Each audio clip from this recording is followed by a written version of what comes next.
الحمد لله الذي وفقنا لأداء أفضل العبادة. أشهد أن لا إله إلا الله وحده لا شريك له رب الأرضين والسماوات، وأشهد أن محمدا عبده ورسوله المؤيد بأفضل الآيات والمعجزات.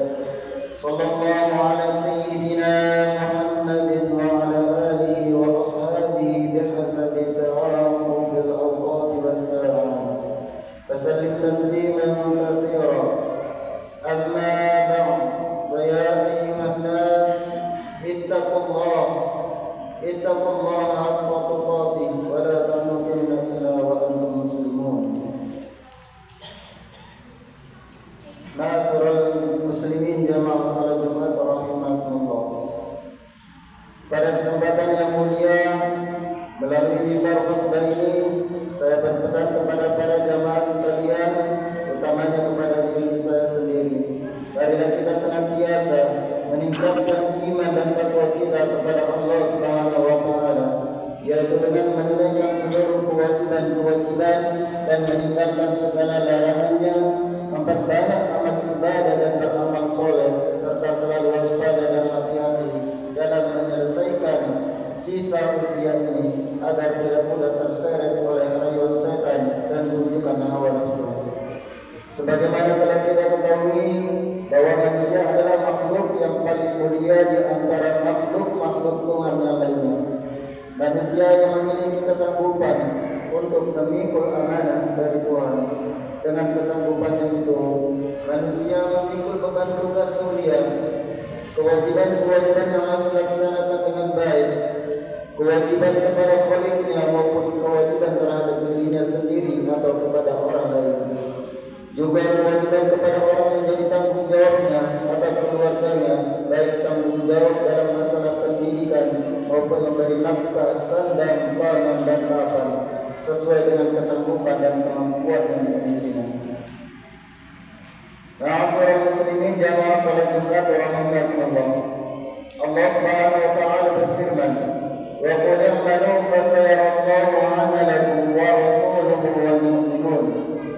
Dan katakanlah, bekerjalah kamu, maka Allah dan Rasulnya serta orang-orang mukmin akan melihat pekerjaanmu itu.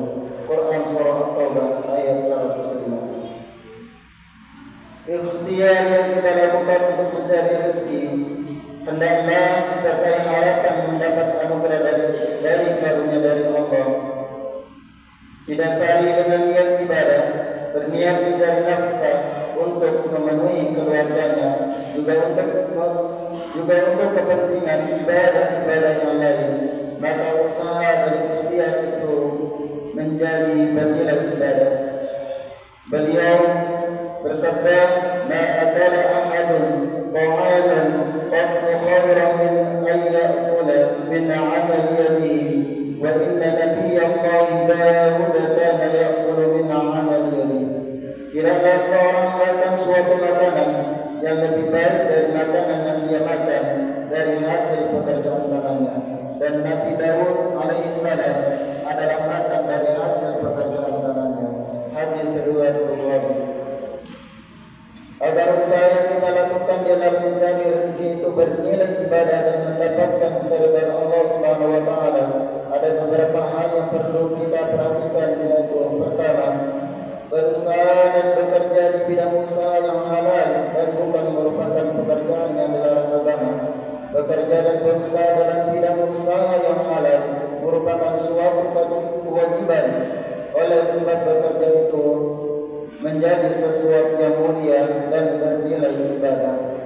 Yang kedua, bekerja dan berusaha diniatkan beribadah untuk mencari karunia Allah, berusaha mencari nafkah untuk diri, anak, istri, juga untuk kepentingan ibadah yang lain. Perhatikan sabda Rasulullah sallallahu alaihi wasallam, "Ma anfaqa ar-rajulu fi baitihi wa ahlihi wa waladihi wa khadamihi fa huwa lahu shadaqah." Segala sesuatu yang diinfakkan atau diberikan oleh orang laki-laki dalam rumah tangganya untuk istrinya, anaknya dan pelayannya, maka hal itu menjadi sedekah baginya. Yang ketiga, bekerja dan berusaha dengan benar dan jujur, sebab jujur adalah modal utama untuk mencapai keselamatan dan kesuksesan. Dengan jujur, kita akan memperoleh kepercayaan dari orang lain, sehingga akan semakin luas peluang kita untuk memperoleh hasil kerja yang halal, sekaligus masa depan yang gemilang.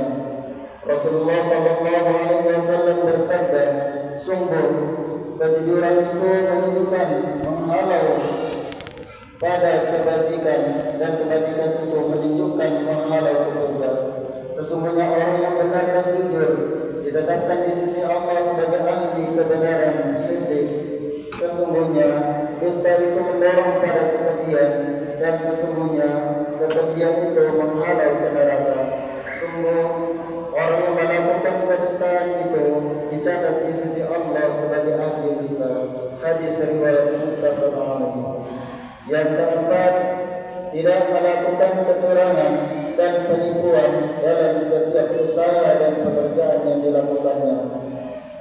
Dan yang kelima, di dalam bekerja dan berusaha mengais harta, jangan sampai melalaikan zikir, berzikir, mengingat akan kebesaran dan kemurahan Allah Subhanahu wa taala.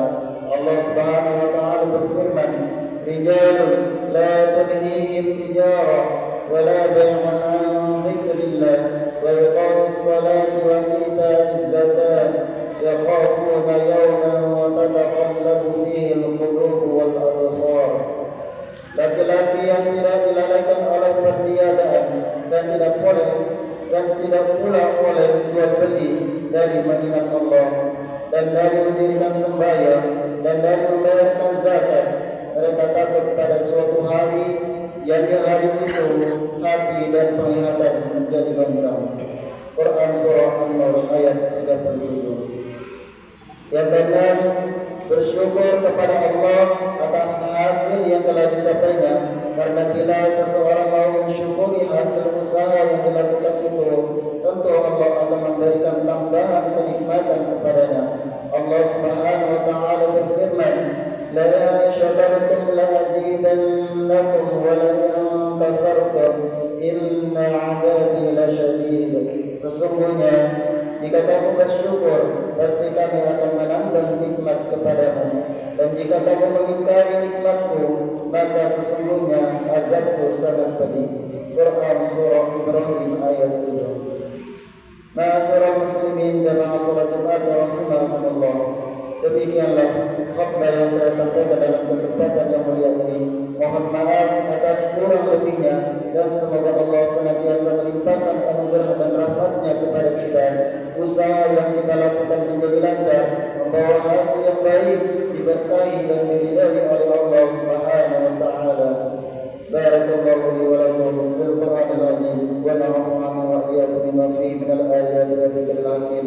Aqulu qawli hadha astaghfirullahal azim al-jalil lakum واستغفر الله العظيم الجليل لي ولكم ولسائر المسلمين من كل ذنب فاستغفروه